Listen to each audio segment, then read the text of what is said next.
Депутаты Народного собрания рассмотрели 12 вопросов повестки дня очередного заседания сессии парламента. Кроме того, в начале заседания депутаты включили еще 2 вопроса. Было рассмотрено 4 кадровых вопроса. Путем тайного голосования избраны председатель Верховного суда, председатель контрольной палаты и уполномоченный по правам человека. Кандидатуру Мананы Делба на должность председателя Верховного суда представил представитель президента в парламенте Дмитрий Шамба, который отметил, что ее кандидатура соответствует всем необходимым требованиям. Кандидатуру Мананы Делба поддержал и председатель комитета по правовой политике Валерий Агарба. В итоге Манана Делба была единогласно избрана председателем Верховного суда Абхазии. Ей также присвоен высший квалификационный чин. Первый квалификационный класс Манане Делба был присвоен еще в 2010 году. В сентябре 2015 года она была назначена судьей арбитражного суда Абхазии, а с 2017 года вошла в судейский состав Верховного суда. За продление полномочий председателя контрольной палаты Роберта Аршба из 30 присутствовавших депутатов 25 проголосовали «за» и 3 против.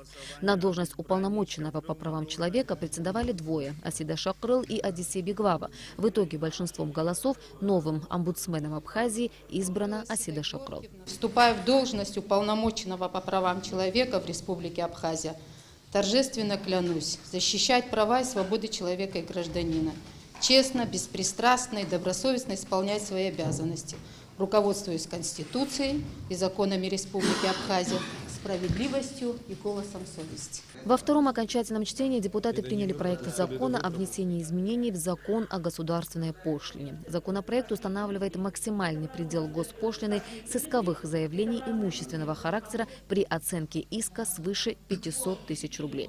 Размер пошлины не должен превышать 100 тысяч рублей. В закон о статистической деятельности также внесены изменения. Теперь за присвоение статистических кодов будет взиматься плата, размер которой устанавливает Кабинет министров. Эти средства будут зачисляться в бюджет в 100% размере. Поправка принята в первом окончательном чтении. Изменения, которые мы сейчас вносим, устранит существующее в указанной сфере правового регулирования законодательного пробела. То есть за присвоение кодов в законе будет уже четко прописано, что за присвоение кода взимается плата, которая поступает в бюджет. Внесены изменения в закон о порядке выезда и въезда в Республику Абхазия и в закон о правовом положении в республике иностранных граждан.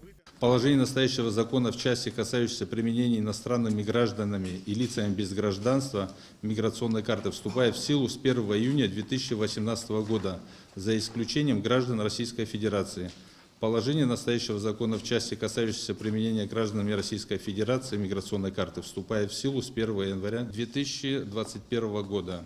Поправка направлена на легализацию нахождения на территории Абхазии иностранных граждан, прибывающих в нашу страну в целях осуществления трудовой деятельности. Теперь эти граждане смогут напрямую, минуя посредников, обращаться в Государственную миграционную службу.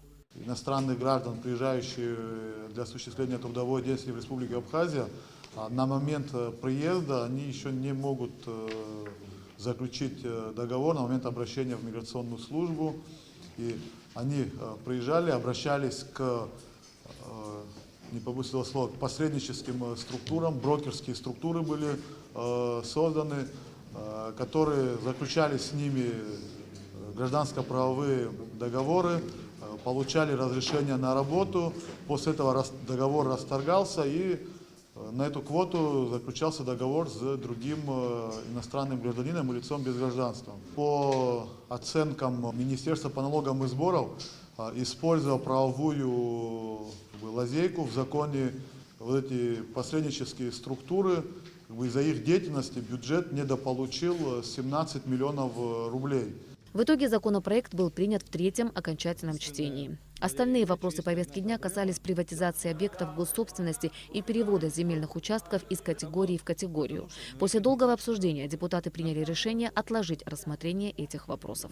Сельское хозяйство наряду с туризмом является приоритетным перспективным направлением для нашей страны. Считаю необходимым отразить рассмотрение вопрос перевода сельскохозяйственных земель исключительно для целей строительства коммуникаций, инфраструктуры, жизнеобеспечения, строительства промышленных объектов, объектов обороны, объектов социальной инфраструктуры, иных объектов и целей, имеющие особо важное значение для страны и районов.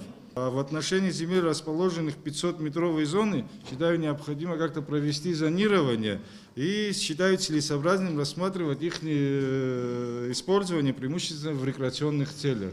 Проект постановления будет представлен на рассмотрение депутатов уже к следующему заседанию сессии парламента.